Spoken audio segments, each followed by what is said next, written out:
Hi అండి, welcome to చామోస్ kitchen.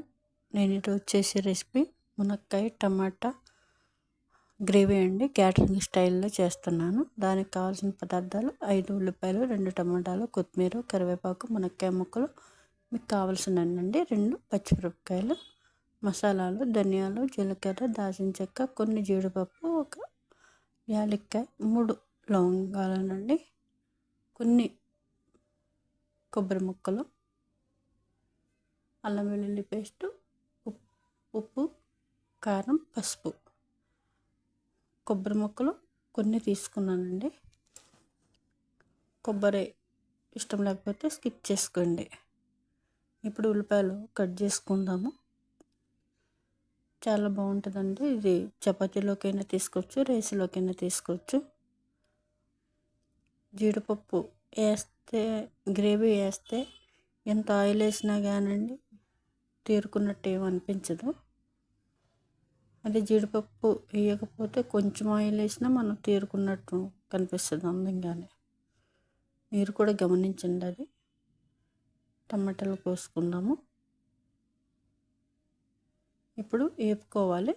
జీడిపప్పులు, ధనియా 1 spoon వేసుకున్నానండి, జీలకర్ర 1 స్పూను, ఒక చిన్న దాల్చిన చెక్క ముక్క, 3 లవంగాలు, 1 యాలక్కాయ వేసుకున్నాను. అవి కొంచెం వేపుకుని మిక్సీ పట్టుకోవాలి. అంటే పొడిలా కాదు, అది గ్రేవీలా చేసుకోవాలి. ఇప్పుడు ఆయిల్ వేసుకుని 2 పచ్చిమిరపకాయలు వేసుకుని ఉల్లిపాయ ముక్కలు వేసేసుకోవాలి. మంచిగా మగ్గబెట్టుకోవాలి.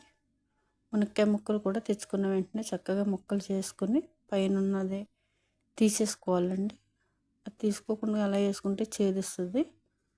మంచిగా తీసుకోవాలి. అది గ్రీన్ కలర్లో ఉంటుంది కదా పై తొక్క, అది ఇప్పుడు కలిపేసుకున్నాము. అల్లం పేస్టు, పసుపు, కారం, కల్లుప్పు వేసుకున్నానండి నేను. తగినంత సాల్ట్ వేసుకోవాలనుకుంటే వేసుకోవచ్చు, సాల్ట్. ఇప్పుడు కరివేపాకు కూడా వేసుకుని మంచిగా కలుపుకోవాలి. కొంచెం ఒక 1-2 మినిట్స్ మగ్గబెట్టుకోవాలి. ఇలా ఇప్పుడు వాటర్ పోసుకుందాము.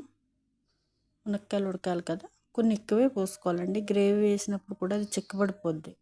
ముందే మనం ఎక్కువ పోసుకోవాలి వాటర్. మూత పెట్టుకుని ఒక 4-5 విజిల్స్ రానిచ్చుకోవాలి. మళ్ళీ ఎక్కువ వద్దు, మునక్కాడ మొత్తం ఇదైపోద్ది. ఇప్పుడు గ్రేవీ వేసుకున్నాము. మూత తీసుకుని ఇట్లా గ్రేవీలా చేసుకోవాలి, పొడి కాదు. కొన్ని కూరలకి పొడి. ఇలా ట్రై చేయండి. నేను రొయ్యలు KFC స్టైల్ చేశానండి, ఒకసారి ట్రై చేయండి. అది చాలా టేస్ట్ ఉన్నాయండి. ఇప్పుడు ఉడికిపోయింది. కొత్తిమీర వేసేసుకుందాము. కలుపుకొని పెట్టుకోవాలి. రెడీ అయిపోయిందండి క్యాటరింగ్ స్టైల్ మునక్కాయ టమాటా కర్రీ. థ్యాంక్స్ అండి చూసినందుకు. లైక్, షేర్, సబ్స్క్రైబ్ చేసుకోండి. మరిన్ని వీడియోలతో మీ ముందుకు వస్తానండి. చాలా చాలా థ్యాంక్స్ అండి. సపోర్ట్ చేయండి.